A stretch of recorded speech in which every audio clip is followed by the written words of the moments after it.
Hello everyone, मैं doctor बीना। Welcome है आपका मेरी चैनल में। आज के इस सेशन में मैं आपके साथ हाई ब्लड प्रेशर के बारे में डिस्कस करूंगी।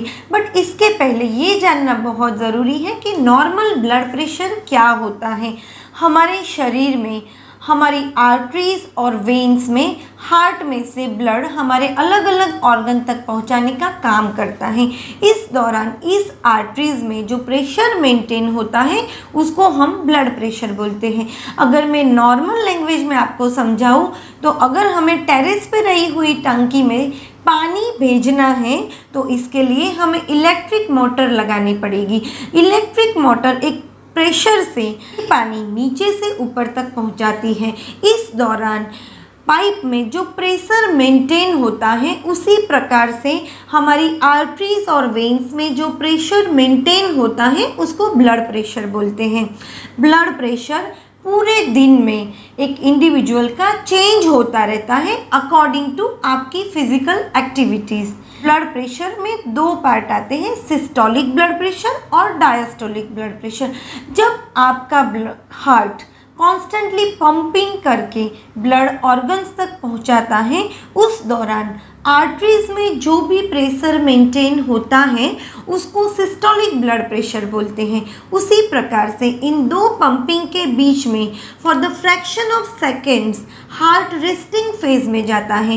इस दौरान आर्टरीज में जो प्रेशर मेंटेन होता है उसको डायस्टोलिक प्रेशर बोलते हैं। नॉर्मली ये प्रेशर अगर 120 और 80 में मेंटेन होता है तो आपका ब्लड प्रेशर नॉर्मल है। बट अगर ये इससे ज़्यादा बढ़ता है, मतलब 140 सिस्टोलिक और डायस्टोलिक 90 होता है, so you diagnose as a high blood pressure. But मेरी क्लिनिक में ओपीडीज़ में काफ़ी पेशेंट ऐसे आते हैं जिनको कोई भी कंप्लेन नहीं होती है, बट एक्सीडेंटली जब उनका ब्लड प्रेशर मेज़र करते हैं तो वो 150 to 90 रहता है, तो उनको without any sign and symptoms high blood pressure आता है। जबकि काफ़ी पेशेंट्स ऐसे भी आते हैं जिनको सिर्फ माइन्यूट चेंज 130 आता है सिस्टोलिक, तो भी they come with the complaint of headache, giddiness and sweating. So individual to individual sign and symptoms अलग अलग रहते हैं। इसीलिए ब्लड प्रेशर को साइलेंट किलर बोलते हैं, क्योंकि इसमें काफ़ी लंबे समय तक कोई भी साइन एंड सिम्टम्स नहीं रहता है, जिससे मोस्ट ऑफ द टाइम इसका डायग्नोसिस मिस हो जाता है। बट लंबे समय तक अगर आपका blood pressure undiagnosed, high blood pressure undiagnosed रहता है तो ये ग्रेजुअली आपकी जो आर्टरीज होती हैं उनकी इलास्टिसिटी लूज़ कर देती है, उसको ढीला बना देती हैं, जिसकी वजह से आपके बॉडी के ऑर्गन्स को जो प्रमाण में ब्लड और ऑक्सीजन का सप्लाई की ज़रूरत है वो अच्छे से नहीं हो पाता है, जिसकी वजह से आपके जो वाइटल ऑर्गन्स हैं उनको काफ़ी डैमेज होता है। जैसे कि अगर हार्ट में प्रॉपरली ब्लड और ऑक्सीजन सप्लाई लंबे समय तक नहीं रहता है तो इन फ्यूचर आपको हार्ट अटैक और हार्ट डिजीज़ डायग्नोस होने के चांसेस बढ़ जाते हैं। उसी प्रकार से ब्रेन में, जिसको बॉडी में सबसे ज़्यादा और कंटिन्यूअस ऑक्सीजन और ब्लड सप्लाई की ज़रूरत रहती है, अगर उसको प्रॉपर अमाउंट में ये सप्लाई नहीं मिलता है और कभी कभी आर्टरीज के प्रेशर की वजह से ब्रेन में ये आर्टरी बर्स्ट हो जाती हैं, टूट जाती हैं, तो वहाँ पे ब्लड के छोटे छोटे क्लॉट्स फॉर्म हो जाते हैं, जिससे इन फ्यूचर आपको ब्रेन स्ट्रोक और उसकी वजह से पैरालिसिस, जिसमें आपको स्पीच डिसेबिलिटीज़, मूवमेंट डिसेबिलिटीज़ और काफ़ी कुछ तकलीफ होने के चांसेस बढ़ जाते हैं। अगर उसी प्रकार से आपकी किडनी को अगर लंबे समय तक ब्लड सप्लाई, ऑक्सीजन सप्लाई नहीं मिलता है तो क्रोनिक किडनी फेलियर के चांसेस भी बढ़ जाते हैं। तो आपके ब्लड प्रेशर को प्रॉपर टाइम पे आप ज़रूर चेक करवाइए। अगर आपकी एज 40 से ज़्यादा है तो आपको हर 2-3 महीने के गैप में आपका ब्लड प्रेशर आपके डॉक्टर से चेक करवाना बहुत इम्पॉर्टेंट है।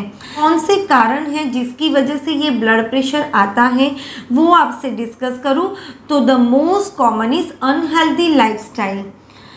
अगर आपकी फ़िज़िकल एक्टिविटी बहुत कम है, आप बहुत अनहेल्दी खाना ले रहे हो, आप ओवरवेट हो या फिर आपको डायबिटीज़ है और फैमिली हिस्ट्री है, तो आपके हाई ब्लड प्रेशर आने के चांसेस बहुत ज़्यादा बढ़ जाते हैं।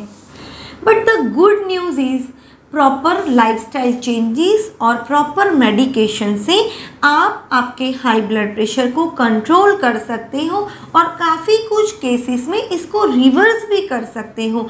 बट इसके लिए आपको इसका मैनेजमेंट पार्ट जो मैं आपसे नेक्स्ट डिस्कस करूँगी उसको प्रॉपरली फॉलो करना बहुत ज़रूरी है। इसके लिए आपको आपके डेली रूटीन में कुछ हेल्दी लाइफस्टाइल चेंजेस लाने पड़ेंगे, जैसे कि पर वीक आपको 150 मिनट्स का कोई भी रूटीन वर्कआउट करना बहुत ज़रूरी है। आपको आपके डाइट में एक हेल्दी डाइट ऐड करना है, जिसमें आपको आपका सॉल्ट इंटेक, सोडियम इंटेक बहुत कम करना है। इसके अलावा जो नमकीन्स और प्रिजर्वेटिव आते हैं जिसमें बहुत ज़्यादा प्रमाण में हाई सॉल्टेड होता है, वो भी आपको डाइट में स्ट्रिक्टली निकाल देना पड़ेगा। आप अगर कोई भी फॉर्म में टोबैको लेते हो तो वो आपको आज से ही बंद कर देना पड़ेगा। स्ट्रेस को आपको प्राणायाम और योगा से मैनेज करना बहुत इम्पोर्टेंट है और एक healthy weight through out your life आपको मैनेज करना बहुत इम्पोर्टेंट है। सो ये सारे स्टेप्स अगर आप डेली रूटीन में फॉलो करते हो तो अगर आपको हाई ब्लड प्रेशर है तो आप उसको काफ़ी हद तक कंट्रोल कर सकोगे, और अगर आपको हाई ब्लड प्रेशर डायग्नोस नहीं हुआ है तो आप उससे बच सकते हो। सो गाइस, ये इन्फॉर्मेशन आपकी फैमिली, फ्रेंड्स और आपके लिए बहुत इम्पॉर्टेंट है। इसको आपकी फैमिली और फ्रेंड्स के साथ ज़रूर शेयर कीजिए और हेल्थ टिप्स में अपडेट रहने के लिए मेरी चैनल को सब्सक्राइब कीजिए। Thank you.